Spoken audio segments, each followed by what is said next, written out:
আপনি কি ক্লান্ত? অন্যের কথায়, অন্যের আচরণে নিজের মানসিক শান্তি নষ্ট হতে দেখে কি আপনি ক্লান্ত? প্রতিটি ছোটখাটো ঘটনায় প্রতিক্রিয়া দেখানো বন্ধ করুন। আজ রাত থেকে আপনি শিখবেন কিভাবে নীরবতার শক্তিকে ব্যবহার করতে হয়। আপনি শিখবেন কিভাবে আপনার আবেগের লাগাম নিজের হাতে রাখতে হয়। শুধু শোনার জন্য নয়, এটি আপনার মানসিকতাকে বদলে ফেলার একটি প্রশিক্ষণ। প্রতিক্রিয়া না করা দুর্বলতা নয়, এটি চূড়ান্ত শক্তি।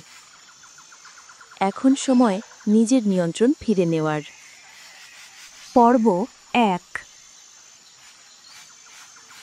আপনি এখন একটি যাত্রার শুরুতে আছেন, একটি যাত্রা আপনার নিজের গভীরে।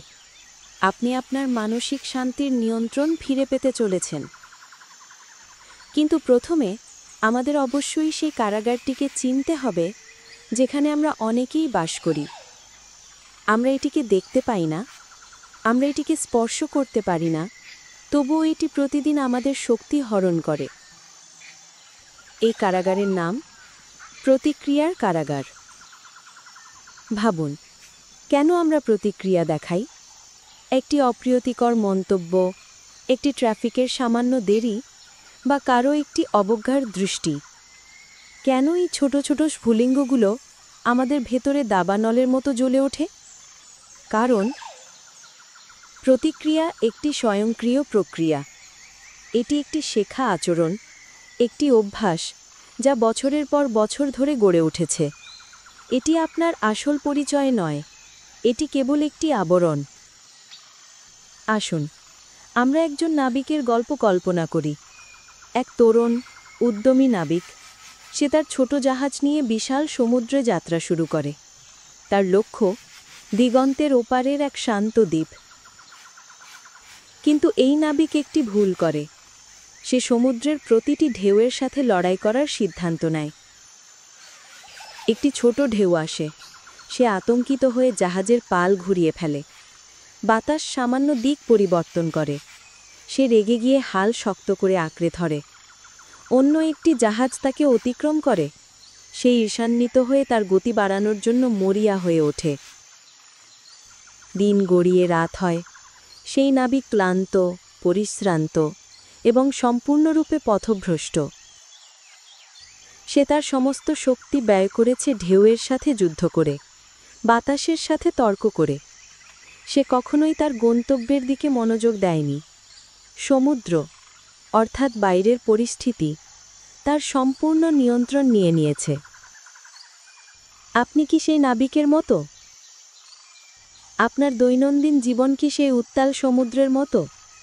সহকর্মীর একটি ইমেল, পরিবারের সদস্যের একটি মন্তব্য, সোশ্যাল মিডিয়ায় একটি পোস্ট, প্রতিটিই কি এক একটি ঢেউ যা আপনাকে আপনার পথ থেকে বিচ্যুত করে?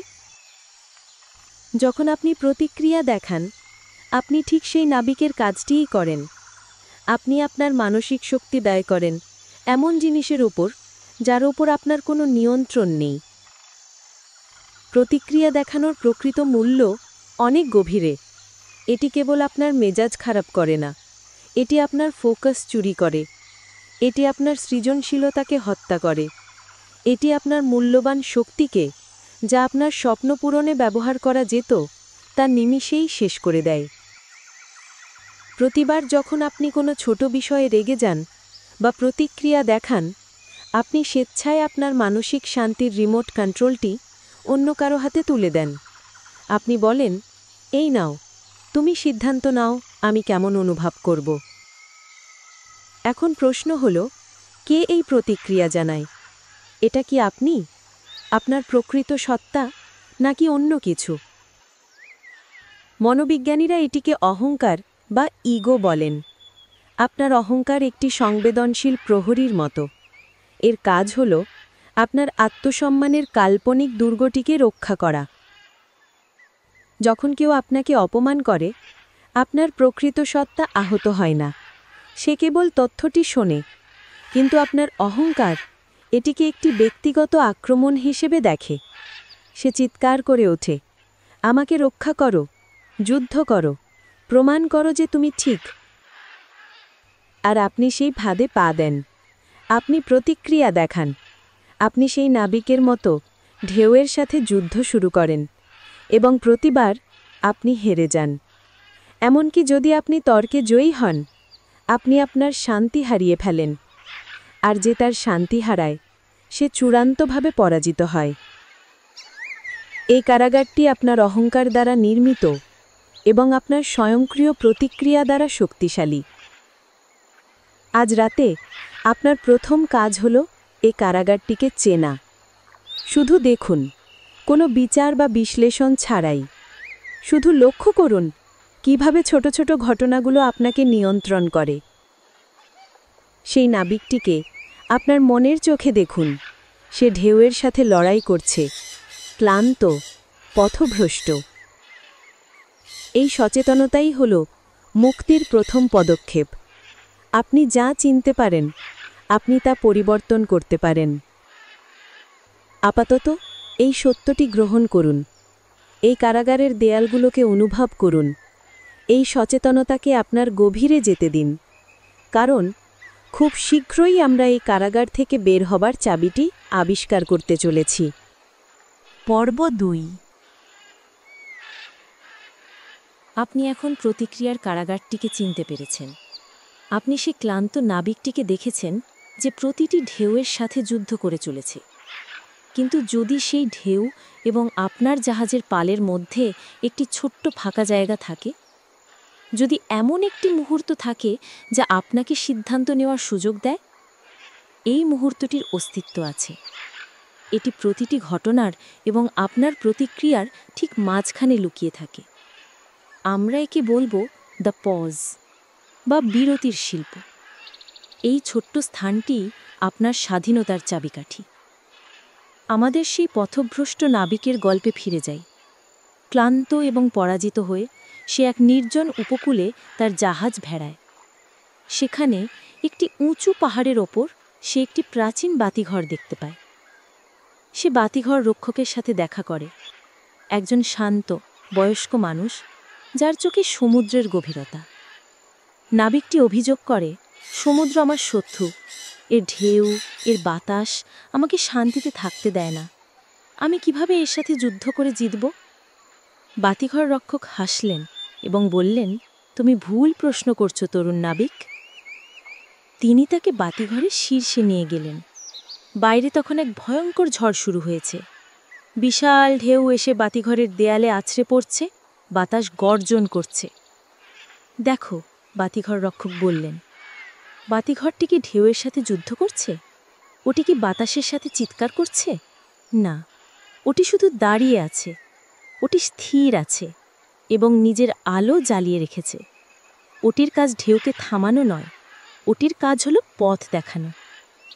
তোমার মনও, তিনি বললেন, একটি বাতিঘর, আর দ্য পজ হলো সেই স্থিরতা। এই বিরতির শিল্পটি আয়ত্ত করার জন্য আপনাকে দুটি কৌশল অনুশীলন করতে হবে। প্রথম কৌশলটি হল মানসিক দূরত্ব। যখন কেউ আপনাকে অপমান করে বা কোনো ঘটনা আপনাকে ক্রুদ্ধ করে, তখন আপনার ভেতরের প্রথম প্রতিক্রিয়াটি হয়, আমি ক্রুদ্ধ, আমি অপমানিত। এই বাক্যটিতে আপনি এবং আপনার আবেগ এক হয়ে গেছে। আপনিই সেই ক্রোধ। এখন দ্য পজ ব্যবহার করুন। বাক্যটি বদলে ফেলুন। নিজেকে বলুন, আমি আমার ভেতরে ক্রোধ অনুভব করছি, অথবা আমি লক্ষ্য করছি যে আমার মধ্যে রাগ তৈরি হচ্ছে। দেখুন কি ঘটল। আপনি এবং আপনার আবেগ আলাদা হয়ে গেলেন।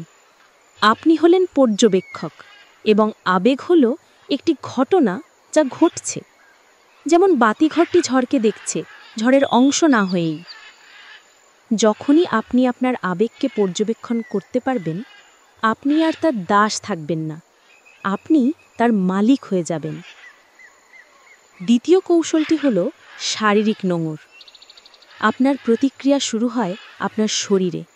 আপনার হৃদস্পন্দন দ্রুত হয়, আপনার নিঃশ্বাস ছোট হয়ে আসে, আপনার মাংসপেশি শক্ত হয়ে যায়। দ্য পজ ব্যবহার করার সবচেয়ে সহজ উপায় হল আপনার নিঃশ্বাসকে নোঙর হিসাবে ব্যবহার করা। যে কোনো প্রতিক্রিয়ার আগে কেবল 3 সেকেন্ডের জন্য থামুন। একটি গভীর শ্বাস নিন এবং ধীরে ধীরে তা ছাড়ুন। মাত্র 3 সেকেন্ড। এই 3 সেকেন্ড আপনার মস্তিষ্ককে সেই স্বয়ংক্রিয়, প্রাচীন, যুদ্ধ অথবা পলায়ন প্রতিক্রিয়া থেকে যুক্তিযুক্ত আধুনিক মস্তিষ্কে ফিরে আসতে সময় দেয়। এই 3 সেকেন্ডের বিরতিই একটি উত্তপ্ত তর্ক এবং একটি শান্ত প্রতিক্রিয়ার মধ্যে পার্থক্য গড়ে দেয়। এটি সেই নাবিকের জাহাজের পাল ঘোরানোর আগে বাতিঘরের দিকে তাকানোর মুহূর্ত। এবং সবশেষে মনে রাখবেন নীরবতার শক্তি। মাঝে মাঝে সেরা প্রতিক্রিয়া হলো কোনো প্রতিক্রিয়া না করা।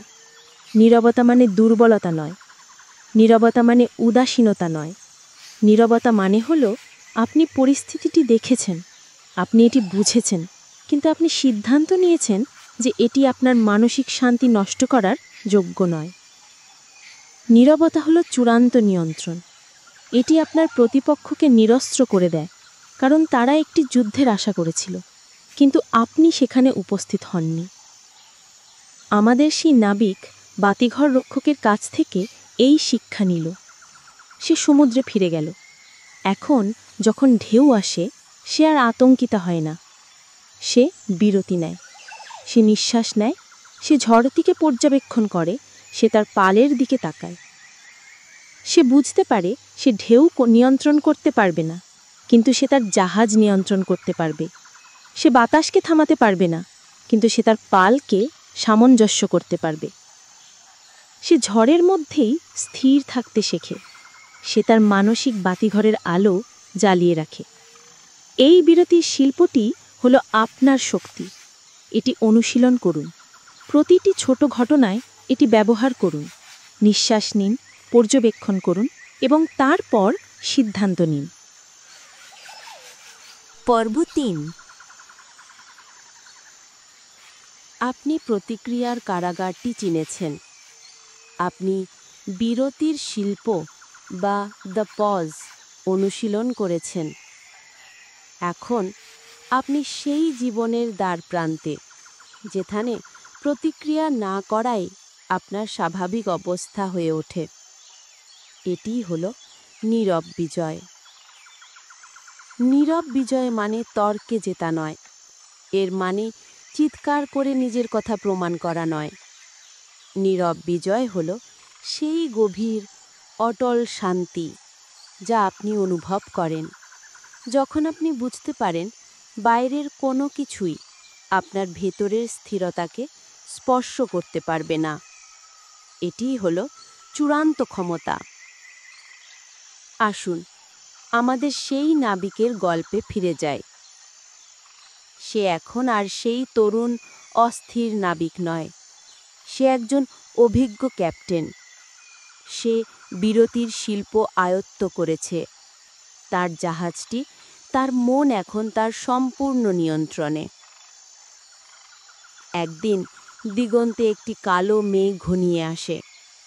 এটি কোনো সাধারণ ঝড় নয়, এটি তার জীবনের সবচেয়ে বড় ঝড়। রূপক অর্থে একটি বড় জীবনের সংকট, একটি গভীর বিশ্বাসঘাতকতা বা একটি বিরাট ব্যর্থতা। সমুদ্র উন্মত্ত হয়ে ওঠে, আকাশ ভেঙে পড়ে।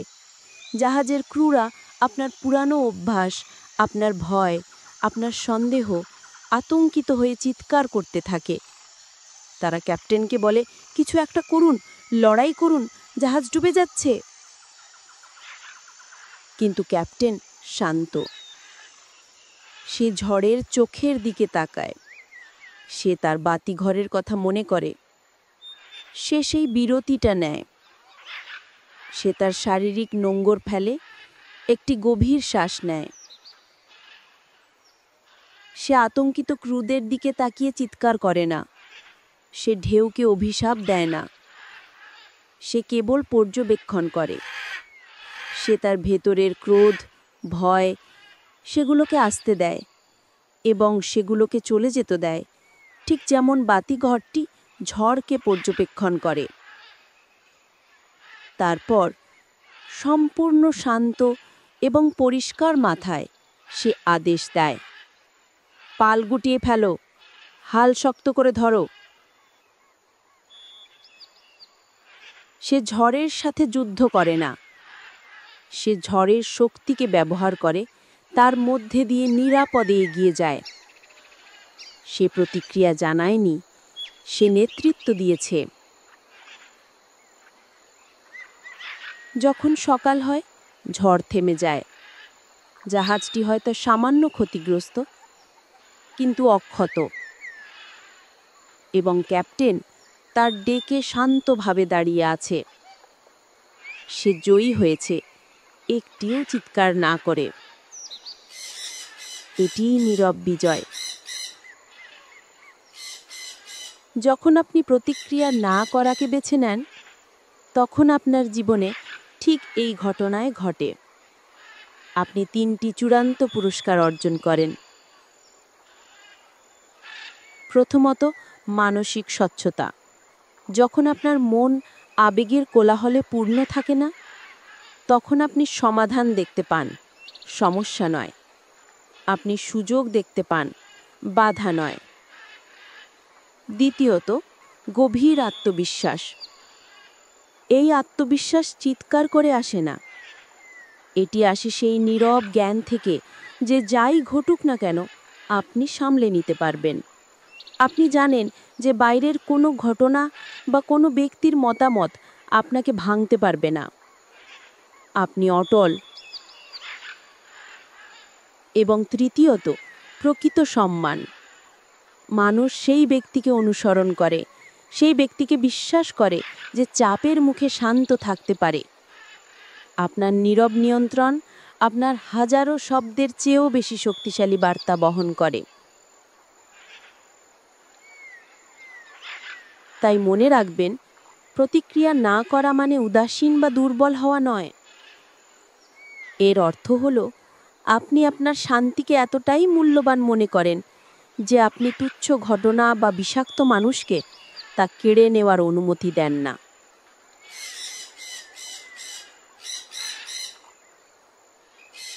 এর অর্থ হলো আপনি সেই নাবিক থেকে বাতি ঘরে রূপান্তরিত হয়েছেন। আপনি এখন আর ঢেউয়ের সাথে যুদ্ধ করেন না।